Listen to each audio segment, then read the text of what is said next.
नमस्ते मित्रों, मैं हूं अंश और आप देख रहे हैं अंश अब स्टोरी। आज की कहानी सिर्फ एक किस्सा नहीं बल्कि जिंदगी का एक बड़ा सबक है। तो इस कहानी को पूरा सुनिएगा क्योंकि यह आपकी सोच और देखने का नजरिया बदल सकती है। यहाँ हर कहानी कुछ न कुछ कहती है, बस जरूरत है उसे महसूस करने की। तो चलिए देखते हैं आज की कहानी क्या कहती है। मैदानों और छोटे छोटे तालाबों से घिरे एक गांव धर्मपुरा में हरिराम नाम का एक नाई अपनी पत्नी फूलमती के साथ रहता था।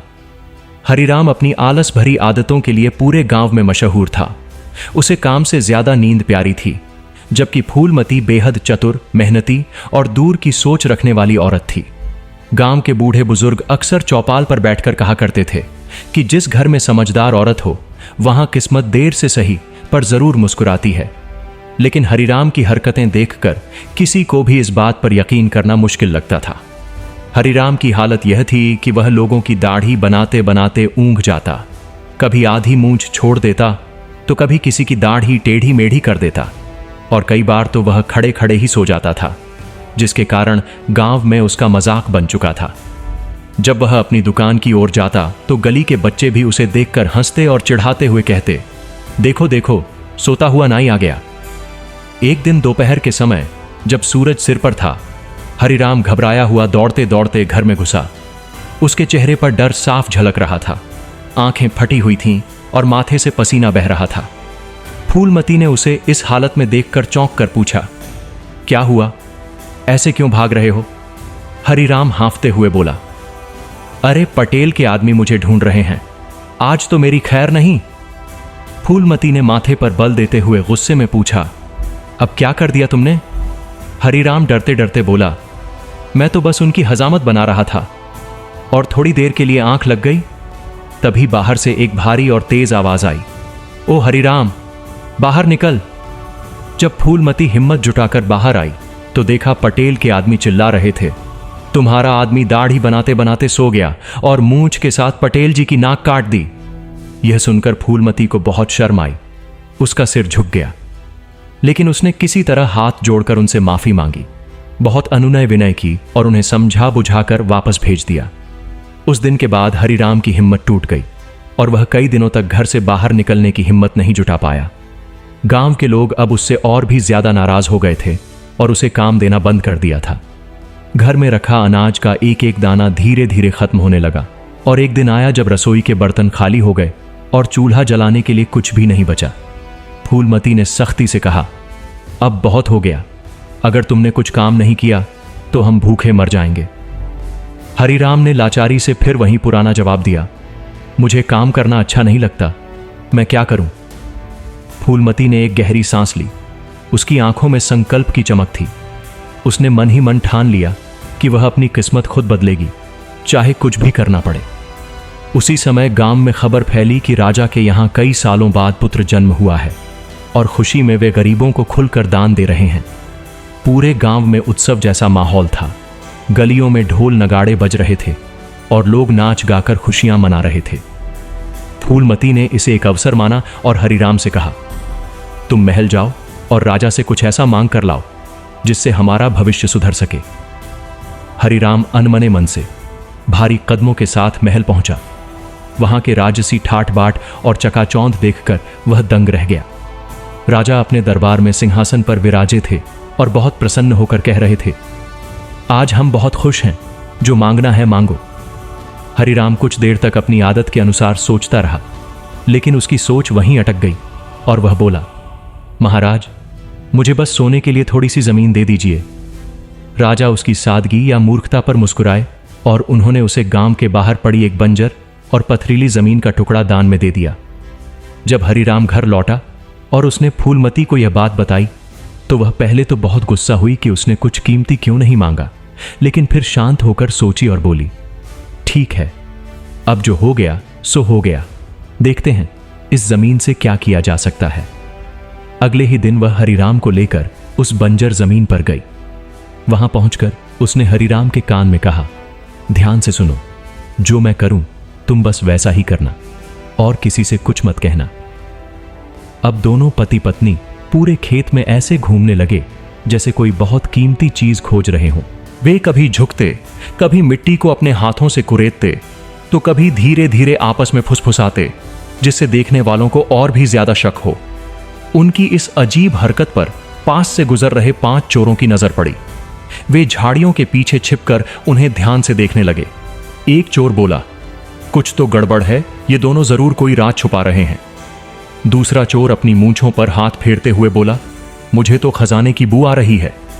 तीसरा चोर लालच में हंसते हुए बोला, आज की रात हमारी किस्मत चमकने वाली है। आखिरकार अपनी उत्सुकता न रोक पाने के कारण एक चोर उनके पास गया और बोला, बहन, इस बंजर जमीन में क्या ढूंढ रही हो? फूलमती पहले तो अनजान बनी और मना करती रही, लेकिन जब चोर ने कसम देकर बार बार पूछा तो उसने धीरे से, जैसे कोई बड़ा राज बता रही हो, कहा, मेरे दादा ने इस जमीन में सोने चांदी से भरा एक घड़ा दबाया था, हम उसी को ढूंढ रहे हैं, लेकिन यह बात किसी को मत बताना। बस फिर क्या था, चोरों की आंखों में लालच की बिजली चमक उठी। उन्होंने रात होने का बेसब्री से इंतजार किया और जैसे ही अंधेरा हुआ वे कुदाल और फावड़े लेकर पहुंचे और पूरे खेत को खोद डाला। खजाने की चाह में उन्होंने इतनी मेहनत की कि खेत का एक एक कोना पलट दिया, मिट्टी को भुरभुरा कर दिया, लेकिन घंटों की मशक्कत के बाद उन्हें कुछ भी नहीं मिला। थककर, पसीने से लथपथ होकर वे वहां से खाली हाथ चले गए, लेकिन उनके मन में यह शक जरूर रह गया कि खजाना शायद और ज्यादा गहराई में छुपा होगा। अगली सुबह जब फूलमती और हरिराम खेत पर पहुंचे तो पूरा खेत अच्छी तरह खुदा हुआ और तैयार देखकर हरिराम हैरान रह गया। वह बोला, यह सब किसने किया? फूलमती के चेहरे पर एक संतोषजनक मुस्कान थी। वह बोली, हमारे भाग्य ने। उसने तुरंत अपने थैले से बीज निकाले और उन्हें बो दिया। वह पूरे मन लगाकर काम में जुट गई और धीरे धीरे उसकी मेहनत को देखकर हरिराम भी उसका साथ देने लगा। दिन बीतते गए, सूरज तपा और फिर बादल बरसे, मौसम बदला और कुछ ही महीनों में उस बंजर जमीन पर हरी भरी फसल लहलहाने लगी। जब हवा चलती तो गेहूं की सुनहरी बालियां ऐसे झूमती जैसे सचमुच जमीन से सोने की लहरें उठ रही हों। गांव के लोग यह देखकर हैरान थे कि जो जमीन सालों से बंजर थी वहां इतनी शानदार फसल कैसे उगाई। अब फूलमती की समझदारी की चर्चा हर घर में होने लगी। फसल बेचकर फूलमती ने बनिए से लिया हुआ पुराना उधार 3 गुना करके लौटा दिया, जिससे उसकी इज्जत और साख और भी बढ़ गई। लेकिन उधर चोरों को बुरा लगा। उन्हें पूरा यकीन हो गया कि खजाना जरूर मिल गया है और फूलमती ने उसे घर में छुपाया है। एक रात वे फिर चोरी के इरादे से उसके घर पहुंचे। फूलमती उनकी नीयत को पहले से जानती थी और तैयार थी। उसने रसोई में मीठे लड्डुओं की जगह मिर्च से भरे हुए तीखे लड्डू बना रखे थे। चोरों ने जैसे ही अंधेरे में उन्हें खजाना समझकर खाया, उनकी हालत खराब हो गई। आंखों से आंसू बहने लगे, मुंह में आग लग गई और वे पानी पानी चिल्लाते हुए वहां से तड़पते हुए भागने लगे। लेकिन लालच एक ऐसी बला है जिसने उन्हें फिर भी नहीं छोड़ा। कुछ दिन बाद वे फिर आए। इस बार फूलमती ने एक और चाल चली और जब चोर दीवार के पीछे छिपे थे, उसने जानबूझकर जोर से कहा, मैंने सारे सिक्के और जेवर सुरक्षित रखने के लिए नीम के पेड़ पर लटका दिए हैं। चोरों ने यह बात सुन ली। खजाने की तलाश में एक चोर फौरन नीम के पेड़ पर चढ़ गया, लेकिन उस पेड़ पर मधुमक्खियों का एक बहुत बड़ा और पुराना छत्ता था। अंधेरे में जैसे ही उसने हाथ लगाया, हजारों मधुमक्खियां उस पर टूट पड़ीं। वह दर्द से चिल्लाता हुआ नीचे गिरा, लेकिन बाकी चोरों को लगा कि वह सिक्के पा गया है और अकेले छुपा रहा है, इसलिए वे भी लालच में एक एक करके ऊपर चढ़ गए और सबकी बुरी हालत हो गई। अब चोर गुस्से में आग बबूला हो गए थे। उनका अपमान और दर्द बढ़ गया था। उन्होंने आखिरी बार बदला लेने और चोरी करने की ठानी। आधी रात को वे फिर हरिराम के घर के पास पहुंचे। एक चोर धीरे से खिड़की से अंदर झांकने लगा, लेकिन फूलमती पहले से ही अपना धारदार उस्तरा लेकर तैयार खड़ी थी। जैसे ही चोर ने अंदर झांका, फूलमती ने फुर्ती से उसकी नाक काट दी। बाकी चोर भी एक एक करके यह देखने के लिए अंदर आए कि हुआ क्या, और वे भी उसी जाल में फंस गए और अपनी अपनी नाक गंवा बैठे। दर्द से चीखते चिल्लाते हुए वे वहां से भाग गए, लेकिन इस बार वे बदला लेने की ठान चुके थे। कुछ समय बाद वे भेष बदलकर राजा के दरबार में पहुंचे और फूलमती के खिलाफ झूठी शिकायत करने लगे। राजा ने मामले की गंभीरता देख फूलमती को दरबार में बुलाया। फूलमती बिना डरे पूरे आत्मविश्वास के साथ वहां खड़ी हुई और उसने बिना कुछ छुपाए पूरी सच्चाई और चोरों की असलियत राजा के सामने रख दी। राजा ने जब सच्चाई जानी तो उन्होंने तुरंत अपने सैनिकों को आदेश दिया और उन धूर्त चोरों को पकड़कर जेल में डाल दिया गया। राजा फूलमती की इस असाधारण बुद्धि और साहस से बहुत प्रभावित और खुश हुए। उन्होंने हरिराम के आलस को दूर करने के लिए उसे महल में एक जिम्मेदारी वाला काम दे दिया और फूलमती को इनाम के रूप में और भी जमीन दी। समय बीतता गया। अब हरिराम पहले जैसा आलसी नहीं रहा, बल्कि उसने अपनी पत्नी के साथ मिलकर मेहनत करना शुरू कर दिया और उसे अपनी पत्नी की काबिलियत की कदर होने लगी। धर्मपुरा गांव में अब उनकी सफलता की मिसाल दी जाने लगी।